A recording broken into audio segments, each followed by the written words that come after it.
அதாவது நேற்று அப்புறம் நேற்று முன்தினம் இந்த 2 நாட்களாக பார்த்தீங்கன்னா, ஒரு பக்கம் அஜித்துக்கு பத்மபூஷன் விருது கொடுத்ததை பற்றி தான் சோசியல் மீடியா, மெயின் மீடியா முழுக்க பேச்சாகவே இருந்துச்சு. அதை அப்படியே பிரேக் பண்ணது நம்ம தளபதி விஜய் அவர்கள் ஹெச்னோத் இயக்கத்தில் நடிச்சிட்டு இருக்க அந்த படத்தோட first look poster and second look posters.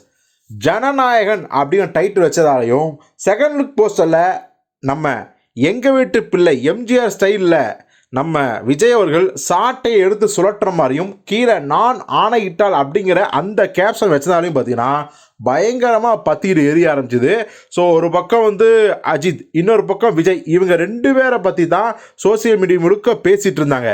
ஆனால் அதே நேரத்தில் நிஜமாவே சினிமாவை நேசிக்கும் சினிமா ஆர்வலர்கள், பொதுவான சினிமா ரசிகர்கள், அவங்க ஒரு விஷயத்தை வந்து நேற்று வைரல் பண்ணிட்டு இருந்தாங்க. அது என்ன அப்படின்னா, ஏங்க இப்போது விஜய், அஜித் இவங்க 2 பேரையும் நடிப்பில் வந்து தாண்டினவர் அப்படின்னு பார்த்தா அது நடிப்பு நாயகன் சூர்யா தான். இன்னும் சொல்லப்போனால் இவங்க 2 பேரையும் வசூல்லையும் சூர்யா பல தடவை மிந்திருக்காரு. ஸோ அப்படி இருக்கும்போது சூர்யாவுக்கு இதுவரைக்கும் ஒன்றிய அரசு எந்த ஒரு விருதையும் கொடுக்கவே இல்லை. ஆக்சுவலி பார்த்தீங்கன்னா அஜித்துக்கு பத்மபூஷன் தகுதியா அப்படிங்கிற ஒரு கேள்வி இருக்குது. அவர் வந்து திரைத்துறையில் 50 படங்களுக்கும் நடித்தாரே தவிர வேற என்ன அவர் வந்து மிகப்பெரிய சேவையாற்றி விட்டார், பங்காற்றி விட்டார். ஆனால் சூர்யா அவர்கள் பார்த்தீங்கன்னா ஒரு தரமான நடிகராகவும் தேசிய விருதை வாங்கியிருக்காரு. கமர்ஷியல் ஹீரோவும் வசூல் படங்களை கொடுத்துருக்காரு.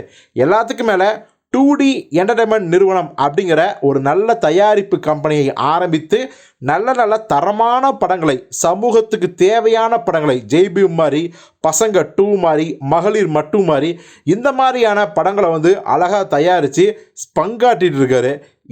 சினிமாவே விட்டுலாங்க.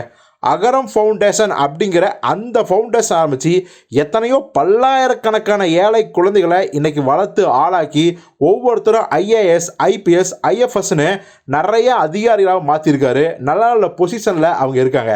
ஸோ அப்படி சமுதாயத்துக்கு பங்காற்றிய சேவை ஆற்றி கொண்டிருக்கிற சூர்யாவுக்கு அல்லவா பத்மபூஷனோ பத்ம விபூஷனோ கூட கொடுத்துருக்கணும். ஆனால் சூர்யா கொடுக்காம அஜித்துக்கு கொடுத்தது அசிங்கமான ஒரு அரசியல்.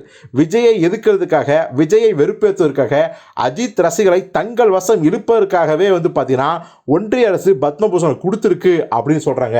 ஒரு பக்கம் ரெட் ஜெயின் விஜயை வெறுப்பேற்றவும், விஜயோட அந்த ஒரு சமாளிப்பை சமாளிக்கவும் பார்த்தீங்கன்னா அஜித் ஃபேன்ஸோட சப்போர்ட் தேவைங்கிறதுக்காகவே இப்போ அஜித் வச்சு படம் பண்ணுறாங்க. ஸோ ஒன்றிய அரசோ மாநில அரசோ 2 பேருமே அவங்க சுயலாபத்துக்காக, அரசியலுக்காக தான் அஜித்தை யூஸ் பண்ணுறாங்க. அதனால தான் பார்த்தீங்கன்னா அஜித்துக்கு அந்த சம்பள விஷயம் 226 கோடி ஆகட்டும், இந்த பத்மபூஷன் ஆகட்டும், அவருக்கு வந்து தகுதி இல்லைன்னு சொல்லவில்லை. ஆனால் அவரை விட தகுதியான சூர்யா மாதிரி நடிகர்கள் இருக்கும்போது இவருக்கு கொடுத்தது பச்சையான அரசியல் தான் அப்படின்னு சொல்கிறாங்க. ஸோ இந்த விஷயத்தை சூர்யா ரசிகர்களும் அதை ஆமோதித்து ட்ரெண்ட் பண்ண ஆரம்பிச்சுக்கோங்க. ஸோ இந்த விஷயத்தில் உங்களுக்கு உடன்பாடு இருக்கா இல்லையா, உங்கள் கருத்து என்ன அப்படிங்கிறத கமெண்ட்டில் சொல்லுங்கள்.